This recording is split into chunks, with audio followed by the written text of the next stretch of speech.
Des citrons Lim Karmakata, un agrume japonais choisi pour sa robustesse qui semble bien s'adapter au réchauffement climatique gardois.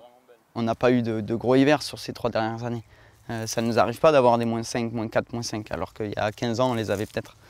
Tanguy Castillon, 28 ans, 10e génération de viticulteur, expérimente la plantation d'1 hectare de fruits exotiques entre ses vignes.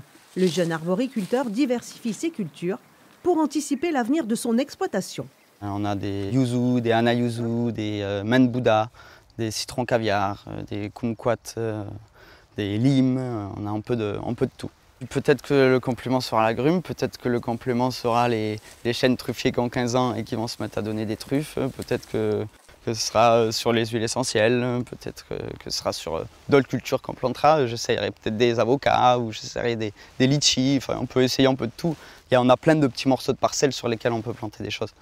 Les chaleurs extrêmes sont de plus en plus fréquentes et intenses. Cet été, il y a eu 3 épisodes caniculaires. Avec des températures qui ont atteint jusqu'à 42 degrés du côté de Villevieille et de Nîmes-Courbessac. Donc ça c'était le 10 août et puis on s'est situé environ 10-12 degrés au-dessus des normales de saison. L'agriculture est victime du réchauffement climatique qui semble se confirmer depuis des années.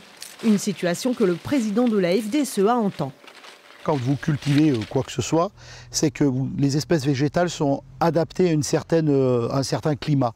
Et je m'explique, par exemple, les cerises, les pommiers, vous n'en avez pas en Afrique du Nord, par exemple. Alors il semble que dans l'avenir, les latitudes vont monter, vont se déplacer, puisqu'on nous promet le climat de l'Espagne, voire du sud de l'Espagne.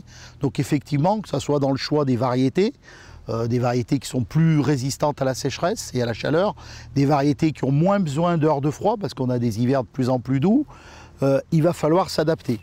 Sur les 4000 agriculteurs dans le Gard, 10 à 20% d'entre eux souhaitent se diversifier.